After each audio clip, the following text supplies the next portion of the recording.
What holds you back after 70 may not be what you expect. It's often about letting go. Over time, we collect things that no longer serve us. Objects, habits, beliefs, and carry them long past their usefulness. And by the time we reach our 70s, some of those things aren't just unnecessary. They're heavy. They weigh on our mood, our health, our relationships, and even our ability to enjoy life in the moment. This video isn't about cleaning out your garage or organizing your closet, although we'll touch on that too. It's about something deeper. These are 7 things that many people carry into their later years, without realizing how much they're costing them. And once you let them go, what's left behind isn't loss, it's freedom. These aren't just theoretical suggestions. Each of these 7 items is based on real patterns seen in older adults, who either thrive or struggle in their later decades. And as simple as they may seem, the impact of releasing just one can be life-changing. So if you're over 70 or getting close, and you feel stuck, tired, or just not as light in spirit as you once were, this may be exactly what you need. Let's explore the 7 things to throw away after 70, and why doing so might just be the best gift you ever give yourself. Stay with me to the end, because the final item is something very few people talk about, but it's the one that brings the most peace when you finally let it go. Number 1, the guilt of saying no. There comes a time in life when your time, your energy, and your peace become your most valuable resources, and by the time you reach 70, protecting them should no longer be something you apologize for. Yet so many older adults still carry a quiet burden with them every time they turn down a request, cancel a plan, or simply choose rest over obligation. That burden is guilt.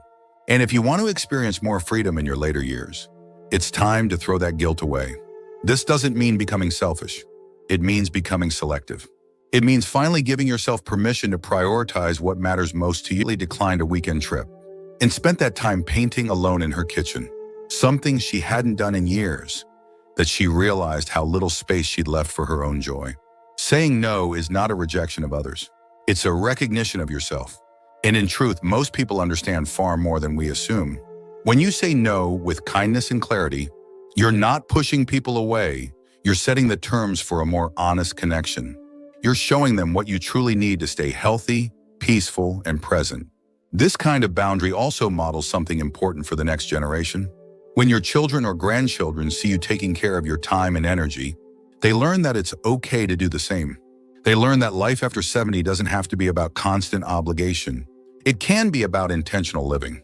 Of course, there will still be moments when you want to say yes, and when you do, you'll know it's coming from a genuine place, not a sense of guilt or pressure. That's the beauty of learning to say no without shame. It makes your yeses mean more. So if you've been carrying the guilt of saying no, it's time to put it down. Let it go. You've spent enough years meeting everyone else's needs. This chapter is about meeting your own and trusting that the people who care about you will understand. Number 2, outdated medical supplies and prescriptions. It's easy to overlook them.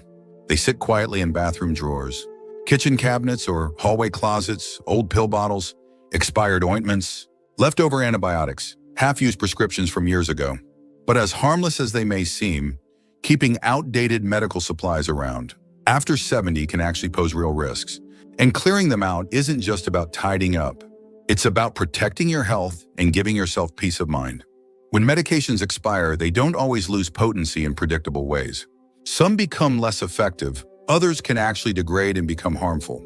And even if they're safe, taking the wrong dose or confusing one medication for another can cause serious side effects, especially if you're managing multiple conditions. At this stage in life, even a small mix-up can lead to big consequences. Let's take Bill, 81, who had a history of heart issues. One afternoon, he reached for what he thought was his blood pressure medication, but accidentally took an old prescription for pain management that had been left in the same container. It wasn't intentional. It was just a matter of packaging, labeling, and mental fatigue. He spent the next day in the emergency room, something that could have been avoided if the expired meds had been tossed years earlier. And it's not just prescriptions. Think about old thermometers that don't work properly, bandages that have lost their adhesive, creams that have long passed their shelf life, even supplements that you no longer take but still store out of habit. These items clutter your space and complicate your decisions. In a moment when you're not feeling well, you need clarity, not confusion. The fix is simple but powerful. Go through your cabinets. Look at expiration dates. If it's expired, throw it away safely, ideally at a pharmacy that accepts old medications. If it's unlabeled or unclear, don't take the risk. If it's something you haven't used in over a year and don't plan to use again, it's likely time to let it go. Keep only what's current, clearly labeled and truly relevant to your ongoing care. You'll be amazed at the sense of calm this brings. Because when your body needs attention, the last thing you want is a shelf full of chaos. You want a clean, organized space where your medications and supplies reflect exactly where you are today, not where you were years ago. Doing this also gives your loved ones peace of mind. If they ever need to step in and help you with your medications or emergency care, they'll know they're working with accurate, updated information. That's not just responsible, it's a gift. If you're still watching this video and finding these insights valuable, please comment number 2 below to let me know you're here. And if you haven't subscribed yet, I recommend you subscribe and turn on the bell so you don't miss any videos. Your support helps us continue creating good content to inform and inspire you. Now let's move forward. Number 3, negative self-talk.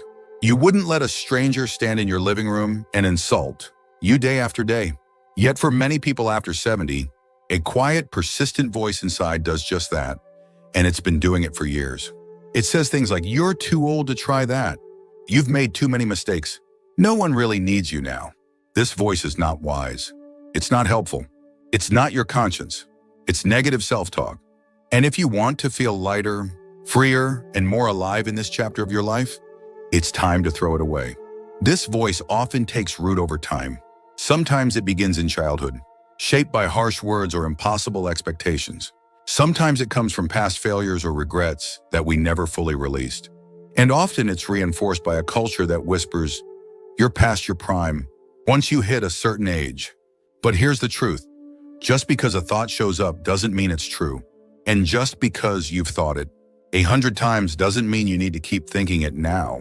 You have lived long enough to know that growth doesn't end at 30, 50, or even 80. Every year brings its own form of becoming. And yet negative self-talk keeps you from seeing that. It robs you of motivation. It steals your joy. It isolates you by convincing you that your struggles are proof of failure, rather than part of the human condition. Think of someone like Edna, age 78. She always wanted to learn piano, but every time she looked at a keyboard, that voice said, "You'll never be good at this. It's too late to start." For years, she believed it, until her granddaughter, age 10, asked her to learn a song with her. They started with one note at a time, and now they play together every Sunday.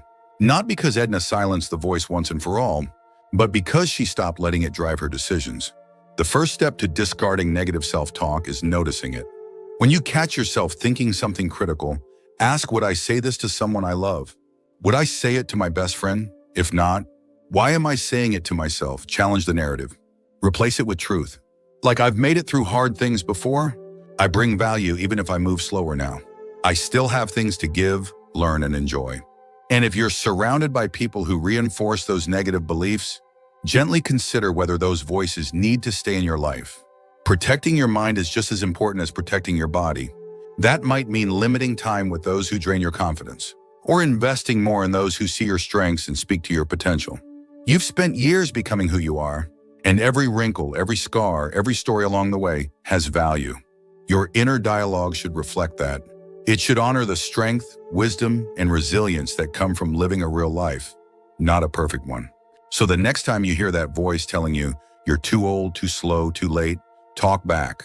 Remind it that you're still here, still growing, still becoming, and that the best version of you isn't behind you. It's still unfolding, one choice at a time. Number 4, clutter that ties you to the past. There's nothing wrong with holding on to a few precious things. Your spouse's favorite book, a sweater that still carries a familiar scent, a photograph that says more than words ever could. These objects aren't clutter. They're memory keepers. But over time, it's easy to cross a line without realizing it. Closets fill with clothes that haven't been worn in 20 years. Cabinets overflow with holiday dishes never used. The basement becomes a museum of old electronics, furniture, or hobbies you gave up decades ago. And suddenly, you're not preserving your past, you're trapped in it. At first, you might not even notice the weight. It's just stuff. It's tucked away. But it takes up space, not just in your home, but in your mind. It makes it harder to move freely, think clearly, and breathe easily. Every drawer you open, every shelf you dust becomes a reminder not just of what once was, but of all the decisions you postpone. Should I keep this? What if I need it? What if someone else wants it someday? These questions become emotional quicksand, pulling you back again and again. Think of Leonard, age 80, who kept every tool he ever owned in a shed behind the house. Some were rusted. Others hadn't been touched since the 1990s.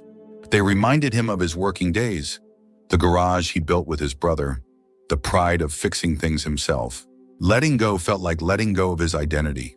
Until one day his grandson asked to help clean out the shed. They went through every drawer together.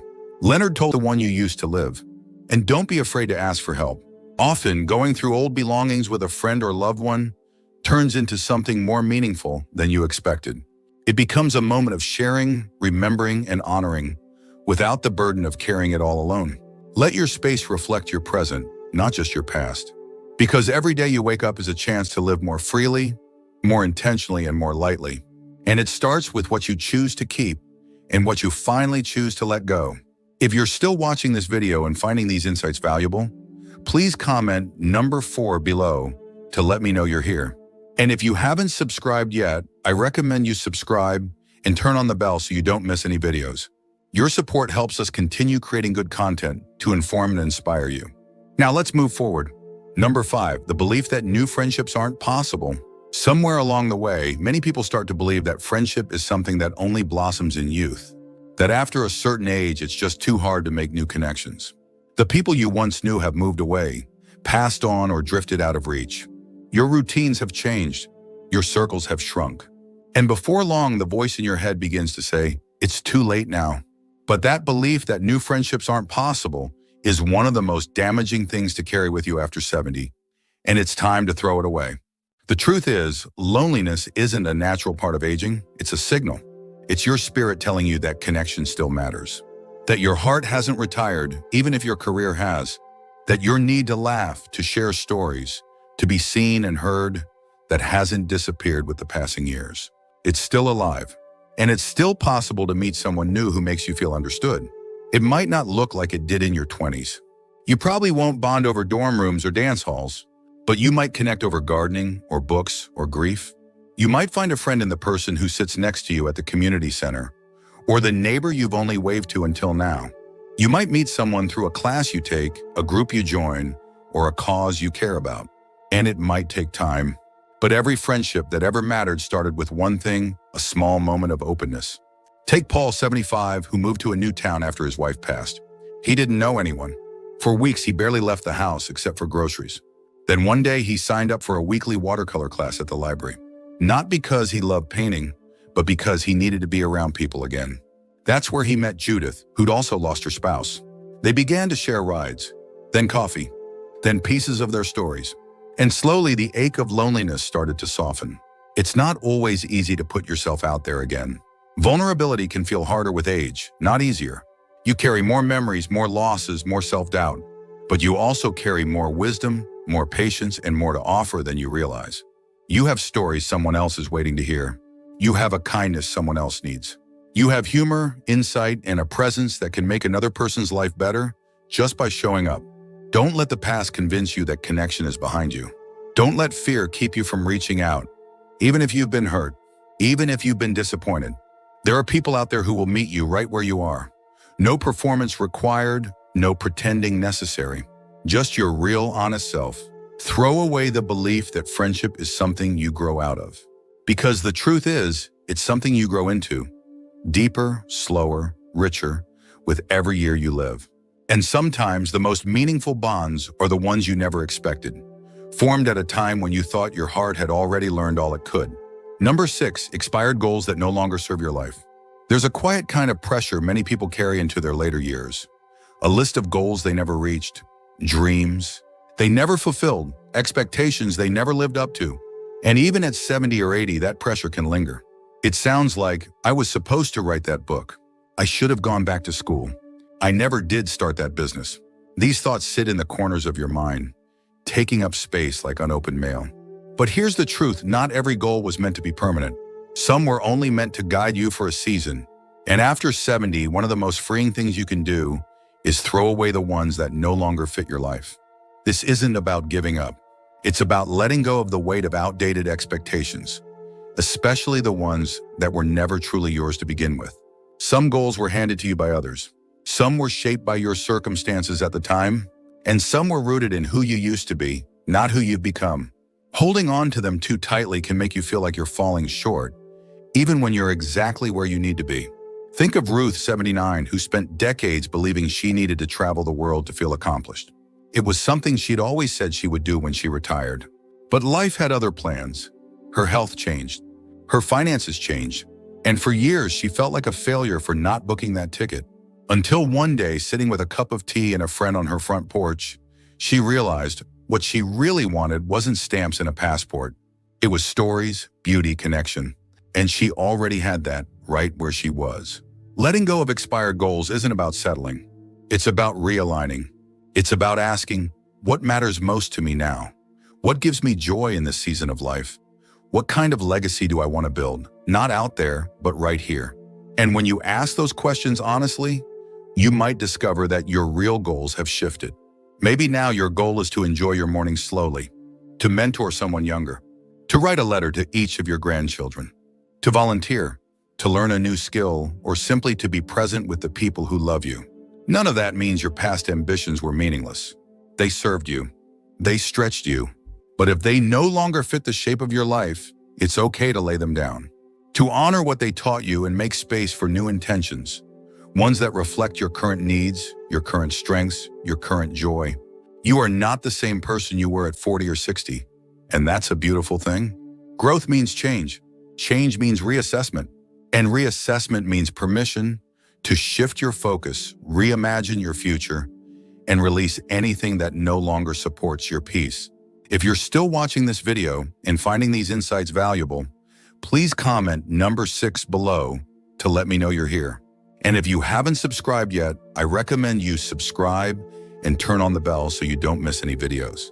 Your support helps us continue creating good content to inform and inspire you. Now let's move forward.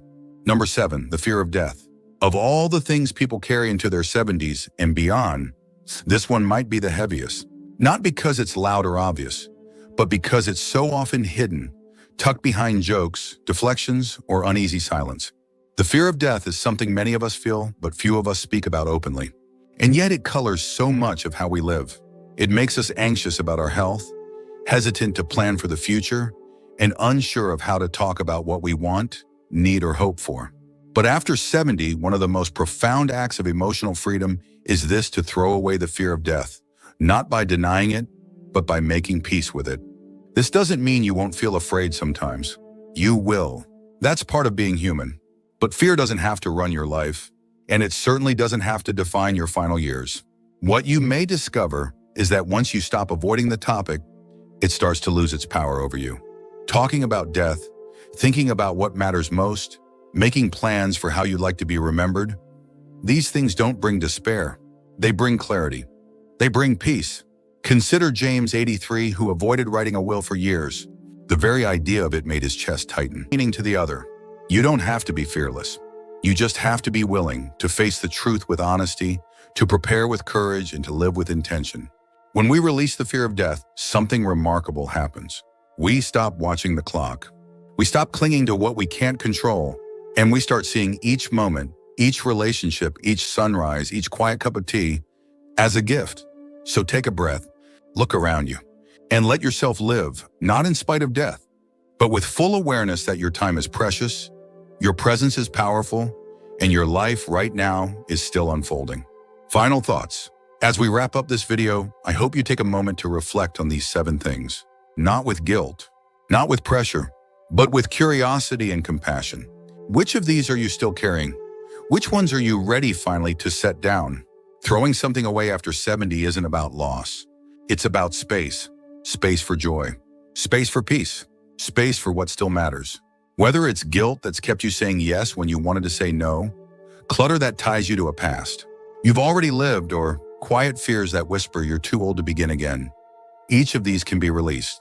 And with every release comes a little more lightness, a little more breathing room, and a little more freedom to live as you are now. You've earned that freedom, not by being perfect, not by checking every box, but by living through decades of love, change, pain, and growth. You've made it here, and that alone is enough. So as you move forward, I invite you to do so not with a heavy load, but with a lighter heart. Let go of what no longer serves you. Reclaim what brings you peace. And remember, it's never too late to feel free in your own life. Thank you for joining us today. We'd love to hear from you. Leave a comment below and share one thing you learned today and how you plan to use it in your life. Your thoughts are important to us, so don't hesitate to share them. Reading your comments gives us great motivation and encouragement. If you enjoyed this video and found it helpful, please like, subscribe, and share. Your support helps us continue creating good content to inform and inspire you. Thanks for watching, and we look forward to seeing you in the next video.